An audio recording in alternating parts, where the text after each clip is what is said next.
America, Israel आणि इराणमधील युद्धाचा जगाला फटका बसतोय। युद्धाचा ऑटो सेक्टरवर मोठा परिणाम दिसू लागलाय। अनेक वाहन कंपन्यांकडून गाड्यांची निर्यात लांबणीवर पडलेली आहे। तर अमेरिका, इस्रायल आणि इराणमधील युद्धामुळे आखाती देशातील वाहतूक धोकादायक बनली आहे। लांबच्या मार्गाने प्रवास करायचा झाल्यास वाहतूक खर्चात प्रचंड वाढ होते। परिणामी अनेक वाहन कंपन्यांनी निर्यात लांबणीवर टाकली आहे। तर युद्धामुळे होर्मुझची सामुद्रधुनी असुरक्षित बनली आहे। होर्मुझला वळसा घालून जाण्यासाठी वाहतूक खर्च प्रति कंटेनर तब्बल $2000 ने वाढतोय। सोबतच युद्धामुळे विमा खर्चही वाढलाय। कंटेनर मिळण्यात अडचण येते आणि या सगळ्या अडचणींमुळे देशातील आघाडीच्या कंपन्यांनी निर्यात लांबणीवर टाकली आहे। त्यातच कोणतेही जहाज होर्मुझच्या परिसरात असल्यास त्यावर हल्ला होण्याची शक्यता नाकारता येत नाही असं इराणने घोषित केलंय। त्यामुळे अर्थातच चिंतेत आणखी भर पडली आहे।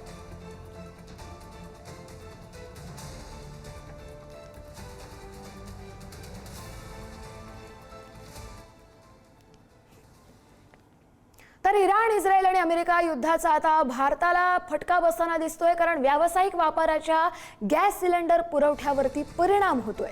कमर्शियल सिलेंडरच्या नव्या ऑर्डर्स घेऊ नका अशा सूचना डीलर्सना दिल्या गेलेल्या आहेत। पुणे जिल्ह्यातल्या शिक्रापूर आणि चाकण प्लांटमधून डीलर्सना या सूचना दिल्या गेलेल्या आहेत। हॉटेल आणि उद्योग व्यावसायिकांसाठी त्यामुळे अडचणी वाढणार आहेत। देशातील गॅस पुरवठ्यावरती देखील याचा मोठा परिणाम होऊ शकतो। आपण याचे अपडेट्स घेऊया आपले प्रतिनिधी बालाजी पोद्दार यांच्याकडून। बालाजी, अतिशय महत्त्वाची अशी बातमी, आता एकीकडे तेल पुरवठा काहीसा सुरळीत सुरू आहे, पण व्यावसायिक वापराच्या गॅस सिलेंडर पुरवठ्यावरती या पश्चिम आशियात सुरू असलेल्या युद्धाचा परिणाम दिसतोय। कमर्शियल सिलेंडरच्या नव्या ऑर्डर्स डायरेक्ट घेऊ नका अशा सूचना मिळालेल्या आहेत। त्यामुळे अर्थातच आपल्याकडच्या उद्योगावरती मोस्टली हॉटेल्स आणि रेस्टॉरंट्स, काही आपल्याकडे कमर्शियल सेक्टर्स आहेत, त्याच्यावरती मोठा फटका बसतोय।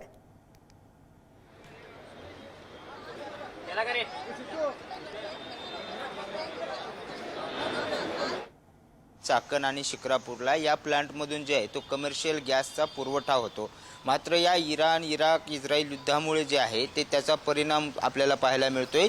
ज्या जुन्या कमर्शियल गॅसच्या ऑर्डर आहेत त्या घेण्यात आलेल्या आहेत। मात्र आता नवीन कमर्शियल गॅसच्या ऑर्डर घेऊ नका असे आदेश जे आहेत ते सगळ्या डीलर्सना देण्यात आलेले आहेत। कारण पुढील काळामध्ये जर वाहतूक बंद झाली, या युद्धाचे तेलावर होणारे परिणाम आणि येणारी वाहतूक ही जर बंद झाली तर त्या ऑर्डर देता येणार नाहीत आणि याचा परिणाम जो आहे तो आता शहरातल्या हॉटेल व्यावसायिक तसेच उद्योगावर होणार आहे। कारण मोठ्या प्रमाणामध्ये हॉटेल व्यवसायामध्ये आणि उद्योगामध्ये हे कमर्शियल गॅस सिलेंडर वापरले जातात। मात्र आता या गॅस सिलेंडरचा पुरवठा जो आहे, आता जो साठा आहे तेवढाच देण्यात येणार आहे। त्यानंतर सगळी परिस्थिती बघून ऑर्डर घेतल्या जातील। त्यामुळे आता तरी ॲडव्हान्स ऑर्डर घेऊ नका, पुढील कमर्शियल गॅसची ऑर्डर घेऊ नका अशा सक्त सूचना ज्या आहेत त्या या HPCL आणि BPCL कंपन्यांनी जे आहेत ते त्यांच्या डीलरला दिल्याचं आपल्याला पाहायला मिळतंय। बरं, धन्यवाद बालाजी तुम्ही दिलेल्या सविस्तर अपडेटसाठी। त्यामुळे अर्थातच आता गॅस वितरणावरती या सगळ्या युद्धाचा परिणाम दिसून येतोय।